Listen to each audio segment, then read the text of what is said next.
So happy with the turnout for Power in the Spirit, but I don't always know who all's here with so many people. It's about 3 screens.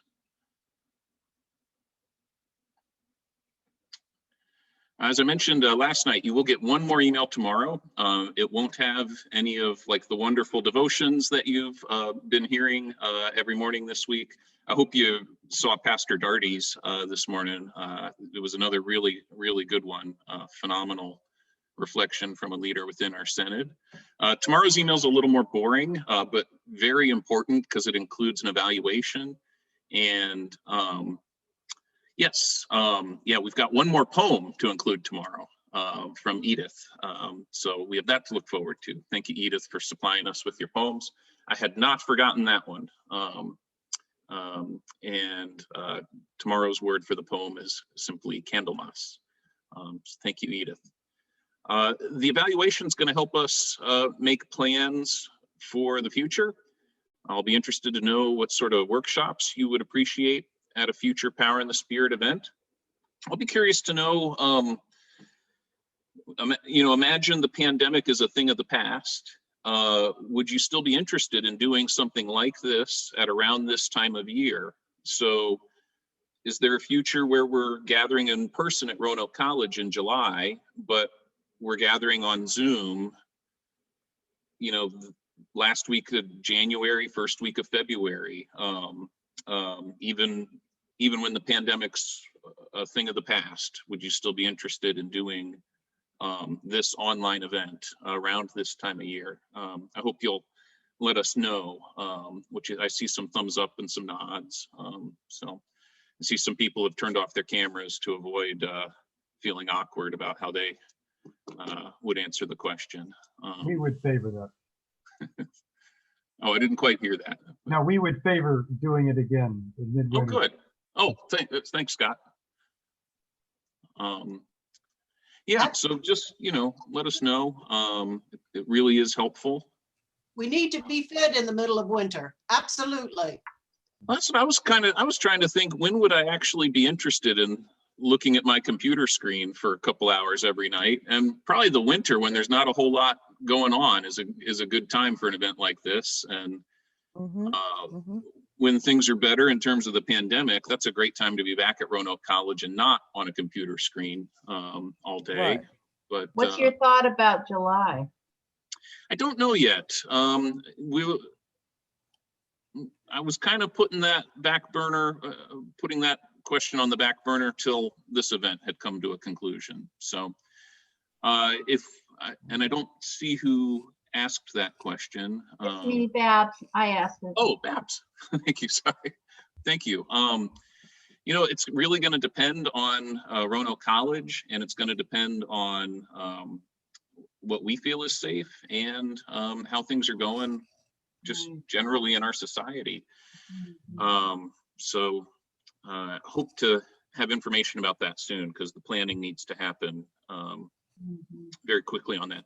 Luckily or unluckily, last year's event was all planned and done.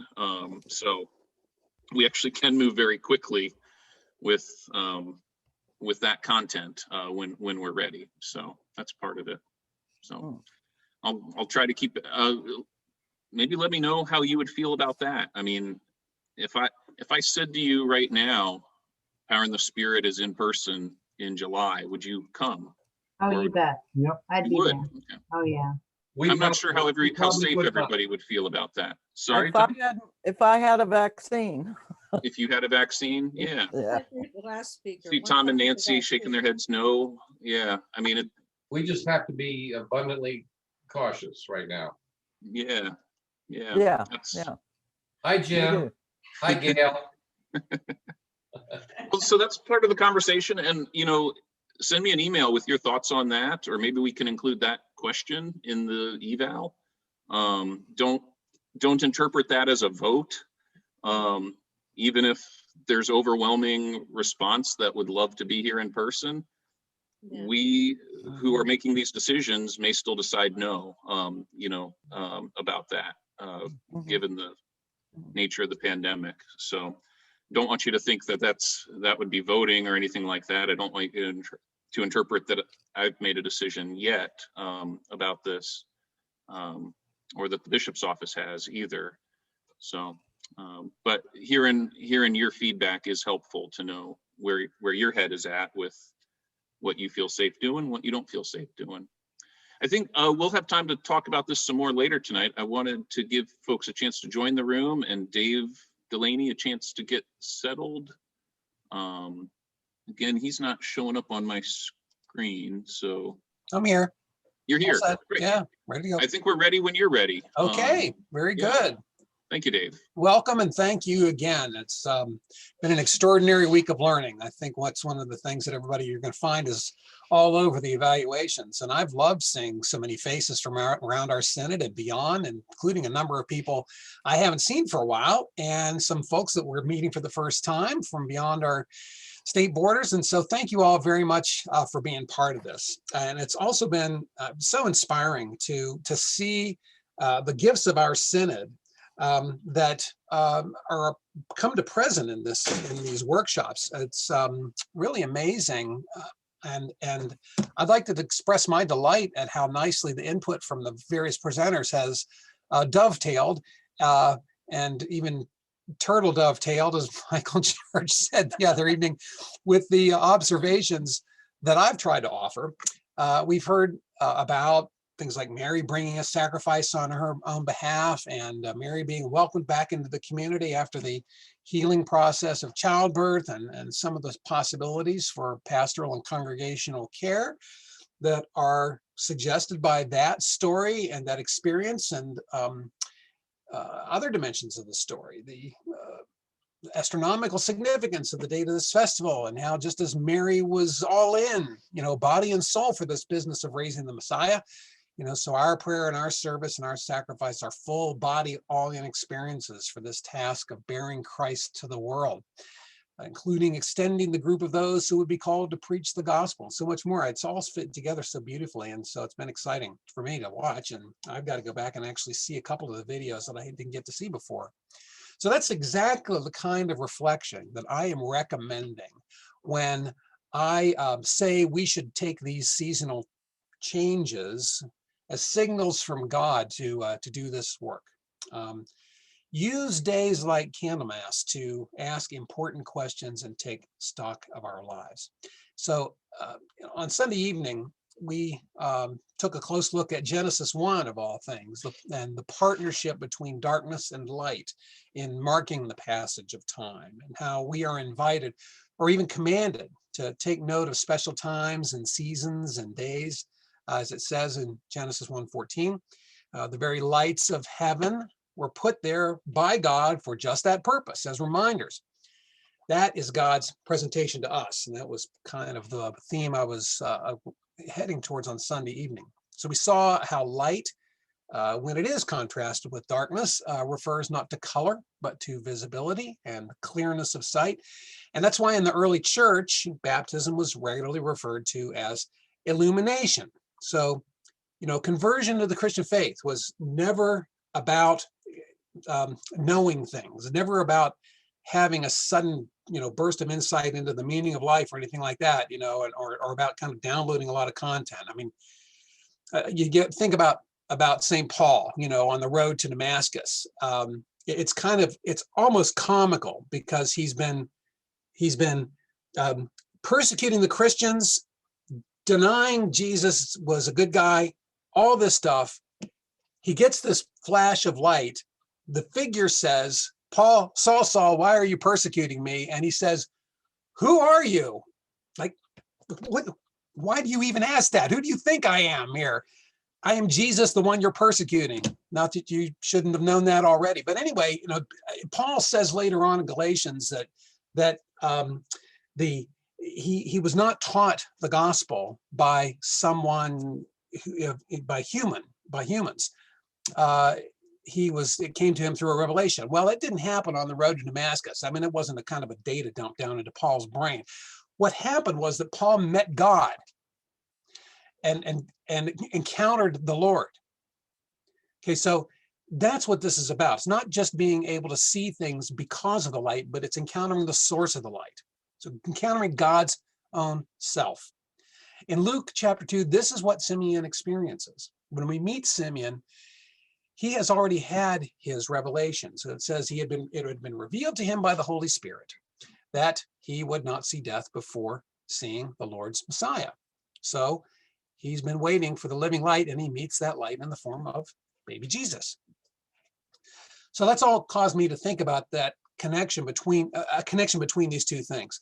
On the one hand, God's presentation to us, where the very changes in how the day and the night skies are illuminated remind us to pay attention to our lives and stop and reflect and ask important questions of God and of ourselves, instead of just going through routines that will allow us to put those things off or say, oh, I got work to do.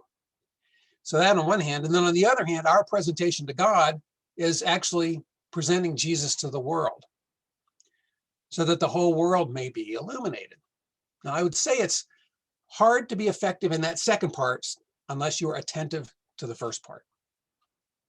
You got to encounter God's presentation to us before our presentation to God and the world is going to be really possible. So this evening, we want to head back into Luke 2, the story that forms the centerpiece of this festival of Candlemas. People have been dealing with it all week just beautifully. And make sure we note some of those other important messages that the text is sending up. So let me start with just a brief reflection on this experience of light and darkness and the symbolic value of Candlemas. In our house, and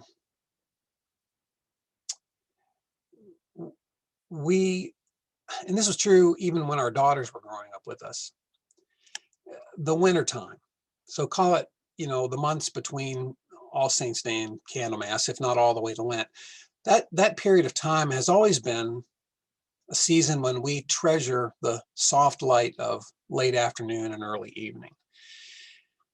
Like a lot of families, the meal table is the center of our family universe. So it's at about the 1st of November when the candles start to come out and be lit there on the table while dinner is being prepared. And they may stay lit for a couple of hours or more each evening until each of us would drift off or maybe rush off to whatever evening commitment faced us next. So there's something about the steadiness of that flame and its interplay with the grayness of the outside before night fully falls that somehow inspires reflection, quiets things down a little bit. And for that long series of days, it prepares us for those special opportunities that wintertime offers to ask ourselves how our mission as a family is going. Are we still being good stewards of God's mysteries, as St. Paul describes it in 1 Corinthians?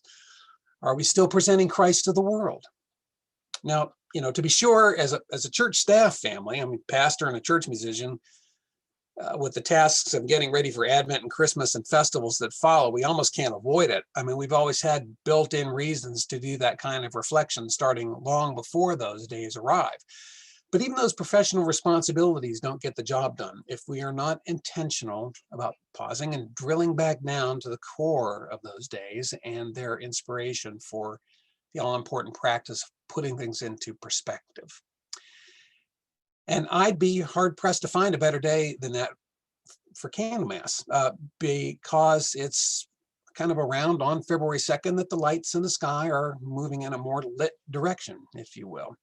Nancy recently observed that Candlemas is actually a better New Year than New Year's, because it's just about now that you're able to start to see dawn happening, about the time when dawn is supposed to be happening, and the day doesn't start to fade out so soon. So these winter days have the potential for being times of real exploration, even if it's difficult. And I want us to spend some time on that this evening. So before we dive back into the text itself, I keep promising that we're going to get to Luke 2, and I keep not doing it. Sorry, we'll get there. I do want to spend just a few minutes on this idea of the purification of Mary, which is one of the titles for this feast day. If you weren't in the other workshops themselves, or you didn't hear the morning reflections, I invite you to go back and watch all of those videos from our other presenters, who I think did just a great job of visualizing the experience for us and brought a very useful perspective to thinking about what it means for a new mother in the ancient world in general, and in Israel in particular, to be welcomed back into the community following the extremely risky adventure of giving birth.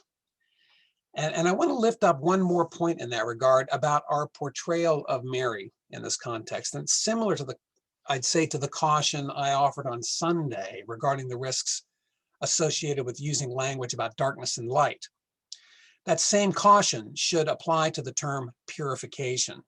See, in ancient Israel, various rites of purification had a rather wide range of applications. Purification was not only or even primarily activity in response to being, physically or morally flawed or soiled. It wasn't about that mainly, but it was rather about identifying a clear point at which someone who has been engaged in something that is possibly a more private matter or a matter that involved extensive contact outside the community, when that person comes back into the larger community.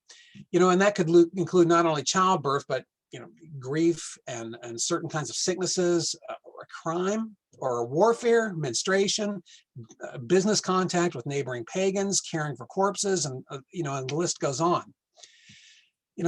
So it can sound like the community was always worried about getting tainted by somebody or something or somebody. What's somebody going to bring back? We don't want to be unclean. But actually, this kind of ritual was sometimes necessary for the sake of that person, to guide them toward a next step, following an experience that might have just lingered on if it hadn't been formally addressed. So one might say that purification was a way of marking a temporal or a physical or a religious point of crossing from one state into another. And it was very common and very important in ancient Israel. And even entering the temple area for any reason would normally entail a kind of ritual washing. Again, because of the way English works and how our brains work as human beings, when we hear the word purify, there's always the risk that we're going to gravitate towards this idea that we're referring to something that was impure, which then for us can easily carry a kind of moral weight akin to unclean.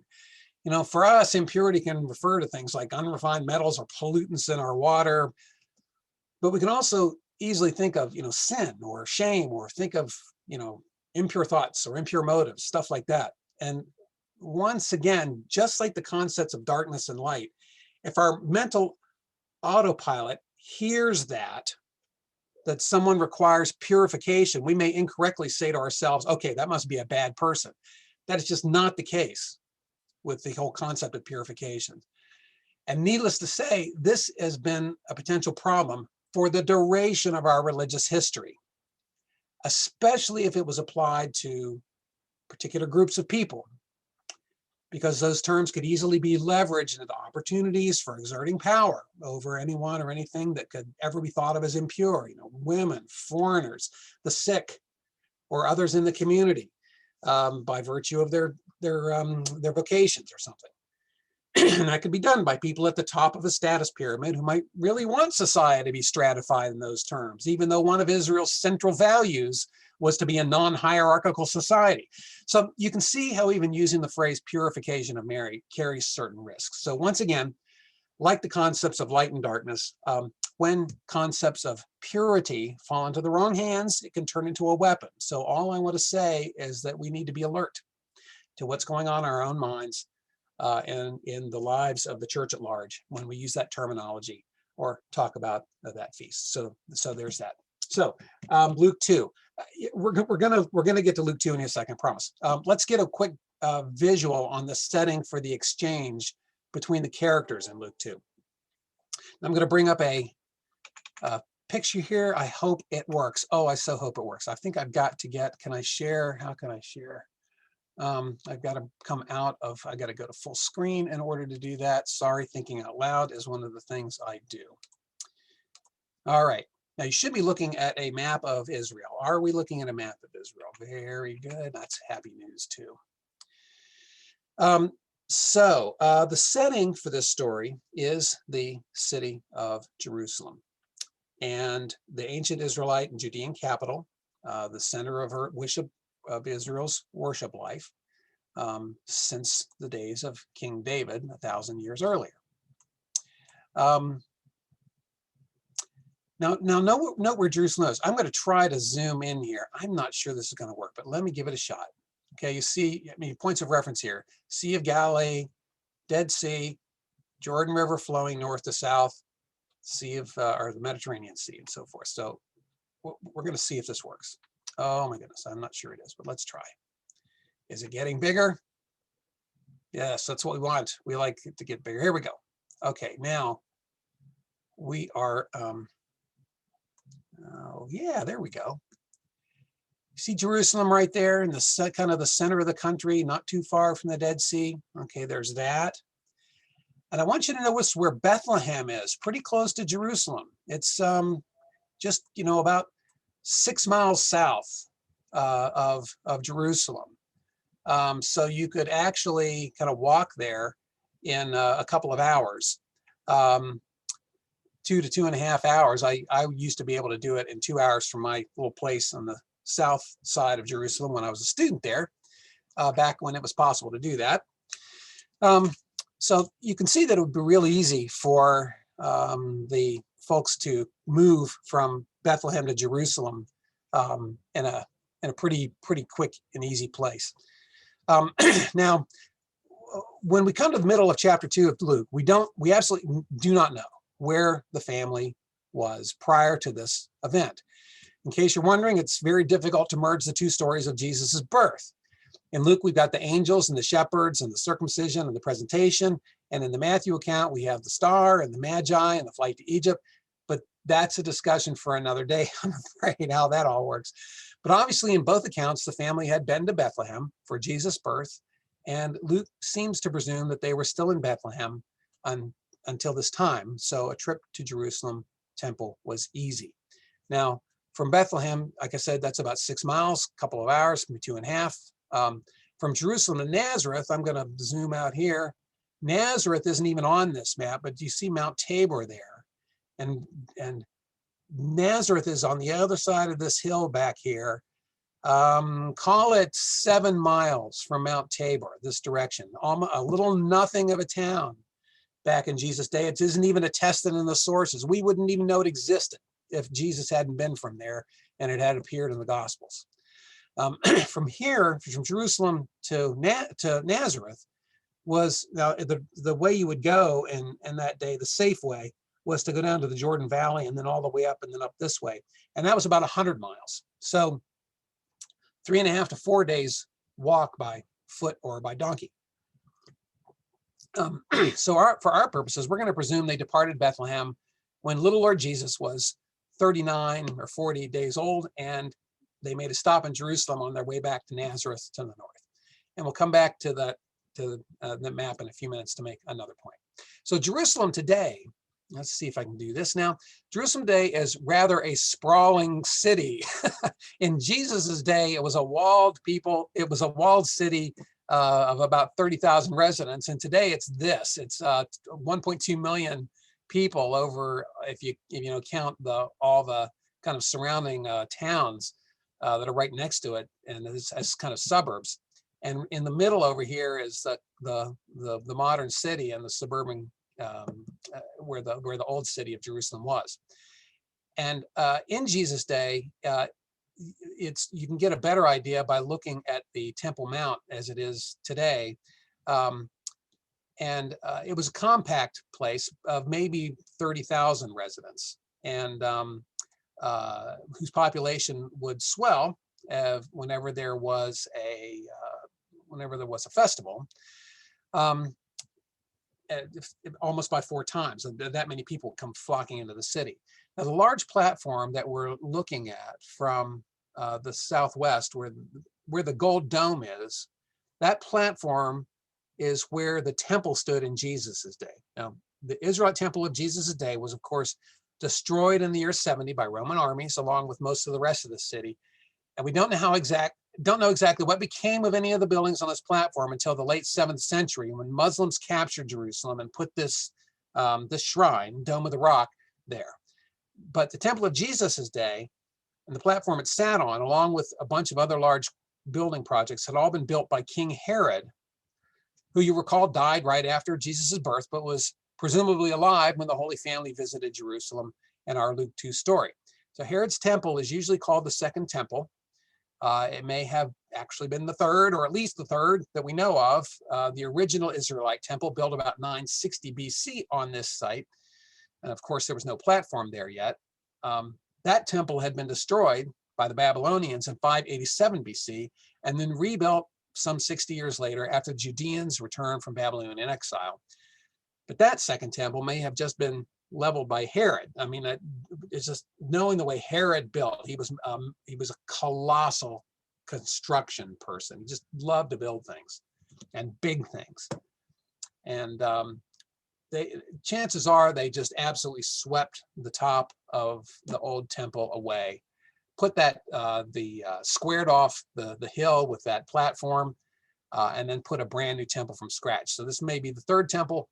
In any case, what it's normally referred to is as the Second Temple, and you're likely to hear the historical time frame referred to as the Second Temple period. That's just kind of standard issue lingo in the archaeological and historical world. So now archaeologists have been excavating Jerusalem for about 150 years, and on this next slide, we're going to jump backwards in time about 2,000 years and look at the same space from roughly the same angle. So to orient yourself, keep an eye on this southwest corner of the Temple Mount and the location of the Dome of the Rock.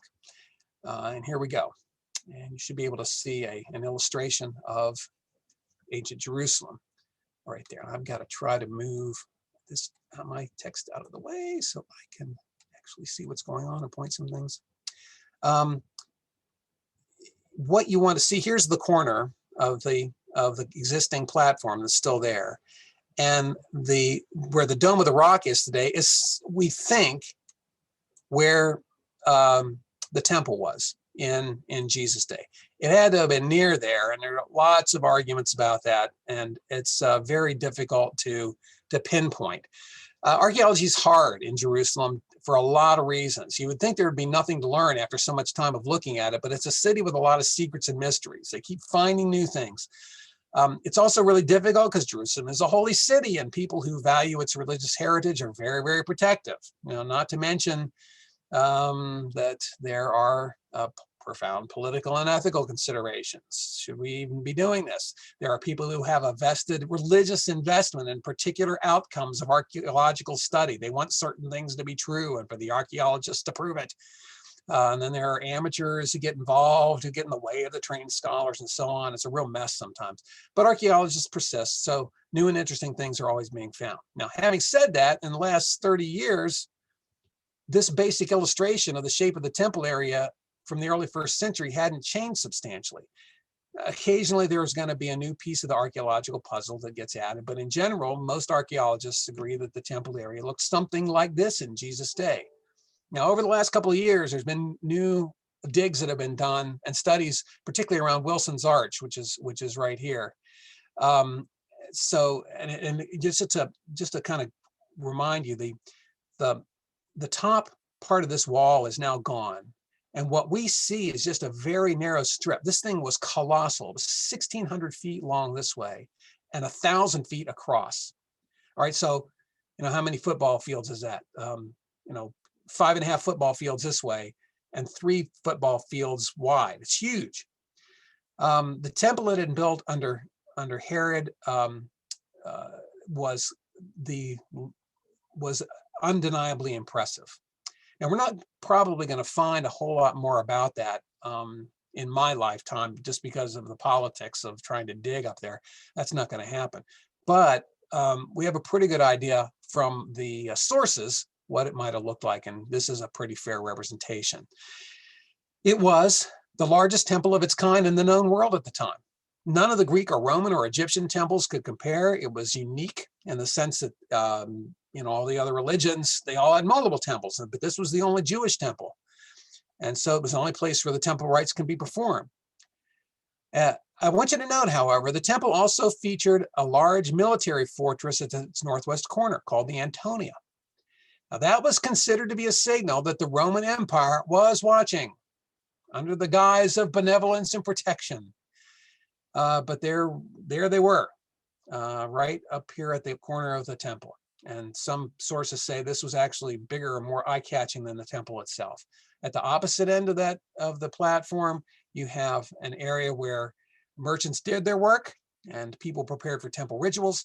There were concentric courtyards around the temple for people to visit and do their temple business, including a special space for women and one for visiting Gentiles. So you can see that it was a powerful and perhaps tense convergence of world interests, imperial interests, religious interests, social and international. Luke presumes that his readers are aware of this, so he doesn't really describe the setting very much. But we have to keep that in mind, that it is into this setting that the Christ child is brought, and just by virtue of being himself, he creates something of a stir. Now, Mary and Joseph and Jesus could have entered from a couple of different ways. On the south wall of the temple, you'll see two entrances that lead to interior staircases that led up through openings in the platform. It's kind of, so you can't see the platform openings on this, but it was kind of like coming out of the subway. Or they could have come in from the western gate and come here. When this archaeological work is done, revised drawings of this are going to have this probably twice its width, a very minor change, but it gives you an idea of the kind of foot traffic that they expected into Jerusalem and into the temple area. So they would have prepared for the sacrifice they were making in the area where they could purchase the turtle doves, and then they would have gone to the courtyard area around the temple, where you can see there are actually a number of altars there where that can be done. And that is where they would have encountered Anna and Simeon. So that's the way that was set up. Now, with all that in mind, I really, seriously, we're going to go to Luke 2 right now. Done waiting. All right. Now, one of the themes of Luke's gospel and all the gospels and whole Christian movement as it's represented in the scriptures is the reunion of things that sin has torn apart over the whole history of humanity, and including the history of God's people. Light and darkness are a perfect example. It's originally a matched pair in Genesis 1. Sinful and fallen creation has tried to put them at odds with each other ever since. And it's not just light and darkness. You know, the big challenge of creation as we live in it is that the wonderful variety that God has wanted us to experience, you know, the rich diversity of God's creatures in this world, that God has kind of just given to us, as it were, the garden over and over and over again. All of that has been supposed to enrich us, but it's been terribly susceptible to being turned into polarization and division and conflict and territorial protection and prejudice. Now, all of that is physically represented in the scene of Luke 2. On the one hand, you have the Antonia fortress and the marketplace facing down the temple, that tension there. You have the ambiguity of the temple itself. It's a very Roman design, a very Roman building. There's tension even there. Any Jew walking into the temple area knows that there is dramatic presence of the Roman Empire that is the occupying force. So the tension is actually built into the space and into the architecture. Now, this is a big deal for Luke. And for him, this is the state of the world in the time of Jesus. And once again, Luke presumes to a certain extent that his readers feel the force of that tension in their own lives. So he's concerned to bring things together. He presents the whole life and work of Jesus Christ as the pinnacle of God's great plan of redemption and reunification of things that have been separated. So he famously, if you read through Luke, he tries to present lots of stories in complementary pairs. Now, even the casual reader can notice this. If you read through Luke and you're looking for it, stories of rich and poor are next to each other. Stories of notorious sinners and the conventionally righteous, they're right presented together. Stories of Jews and non-Jews are side by side, or so on. It just goes on and on. So many of you are probably familiar with Daniel Erlander's wonderful illustrated books, Baptized We Live. A lot of us use that, A Place for You, and some others. Well, when I'm describing the entire agenda of Luke's gospel, and not just Luke, but broadly over the whole New Testament and the whole scriptures, really, I don't think I can improve on the subtitle of Daniel Erlander's wonderful book, Manna and Mercy, which is A Brief History of God's Unfolding Purpose to Mend the Entire Universe. Very ambitious program that he says God is up to, but I think it is a perfect description of what Luke is up to, and a great theme to include in the observance of Candlemas. Luke has some of those kinds of details embedded in his story. Now, I'm not going to bring the text up.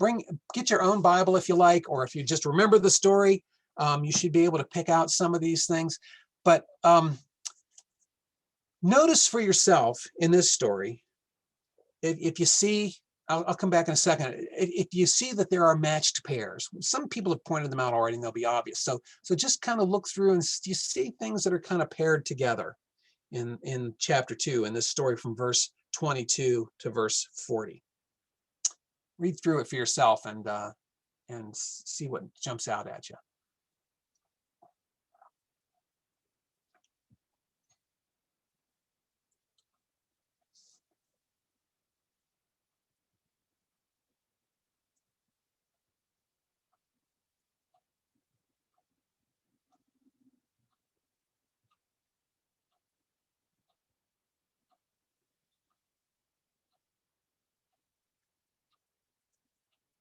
So you may not be done reading the whole thing in detail, but let me offer a couple of examples. Obviously, you have male and female together, both in terms of Joseph and Mary. This is not unremarkable, because there was no requirement that Joseph would have to participate in this thing at all, but they're both there. Anna and Simeon, another male and female pair. You have young and old, Simeon and the baby Jesus, Anna and the baby Jesus. Now, here's a quick bonus. In the early Christian tradition, Simeon was remembered as someone who was extremely old.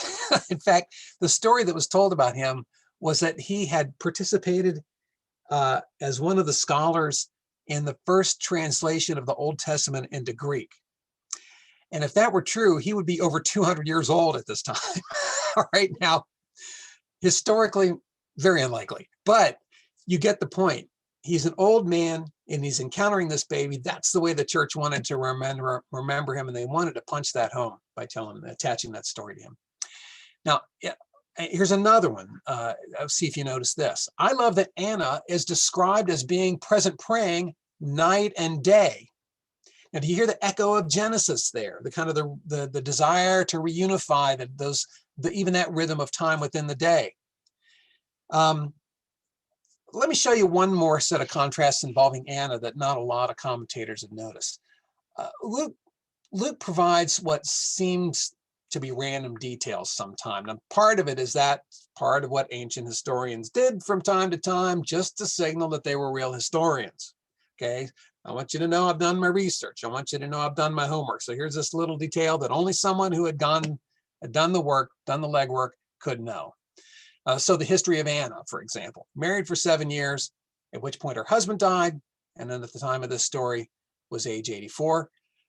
There may be some symbolic meaning there tying to the story of Judith, but we're not going to get into that. That's a possibility. Luke wants his readers to know that he has perhaps even had a personal interview with her, or that he has at least collected information from someone who had known her personally. There's that little detail. But there are a couple of other little things about her. She's a wonderful character. She's the daughter of someone named Phanuel, whose name means face of God. So you see the parallel. You see Simeon, whose name means hearing, and he rejoices at seeing the child. He's paired here with Anna, whose very family name suggests seeing the face of God, and then who speaks about the child to all who are looking for the redemption of Jerusalem. So it ends with her looking for the redemption of Jerusalem with others. Just at the beginning, Simeon was described as longing for the consolation of Israel. So Luke does this beautifully, pairs these kinds of things together. So this is just stand back for a second and just get this story. Little Lord Jesus has come into the temple. He hasn't even said or done anything yet. He hasn't had any time to do anything yet. And already he is inspiring presentation, not just his own presentation of the Lord's service, but Anna's presentation of the good news to anyone who's standing around, right? So we can see that Luke is already uniting these matched pairs so that they are complements and not opposites. And that yields witness to the world that constitutes their and our presentation to God. Okay. Oh, I can't resist. I got to give you one more thing about Anna and Simeon. One more pairing, and this is not a thing. Scott Benson may remember this. We had a wonderful geography teacher when we were in seminary. You know where I'm going with this, Scott? Were you in the Luke class?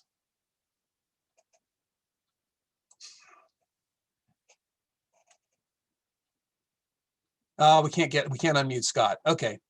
Anyway, this may sound familiar. Notice again, this little kind of random detail about Anna's tribe, the tribe of Asher. Okay, so, right. So is that just Luke showing off his historical research, or is he making a point? Well, since we know that this is the way Luke is working, we may notice that Asher in ancient Israel was the northernmost tribe and out oriented towards the coast, right? Towards the north and the west, a very wealthy territory. Okay, way up here in the northwest. By contrast, Simeon is the name of another tribe, way down here in the south, the southernmost tribe of Israel, in a relatively poor part of the country. So Luke's message is that both north and south are proclaiming the coming of the Messiah. You remember that old formula in the Old Testament, Dan to Beersheba. If they wanted to talk about all of Israel, they would take the northernmost point and the southernmost point and use those as a way of including the whole story. So here, by saying, Simeon, it evokes the memory of the tribe. Anna points out that she's from Asher. There's this way of uniting Israel, which had often been at odds. Obviously, in the 720s BC, northern Israel and southern Judah split dramatically. That was never reunified again. And here in Luke's gospel, we have this promise, this possibility, this this example of perhaps that reunification, even from ancient times. I want to give you all a chance to talk with each other for just a few minutes. Let's go with 10 minutes again. With some questions. What kinds of things in your world are torn apart? What do you notice in the big world that's torn apart, or in the small world around you, or in your own personal world that you would really love to see reconciled, mended, or brought together? Let me bring up a question up on the screen here, and maybe you can use that as a way of kind of orienting yourself to this question. Yeah, so what are some of the things that are torn apart in the big world or the small realm around you or in your world that you would really love to see reconciled, mended, or brought together? And can you, like Anna and Simeon did, see Jesus in these situations? And are we able to send people in roughly groups of 4 to breakout rooms? Can we do that? Yes, we can. Moderators. All right, thank you very much. See you all in 10 minutes.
Hey, I just thank you. I just stopped the live stream. Oh, you got to stop recording. It's not showing on my screen anymore that I'm recording. So here it is.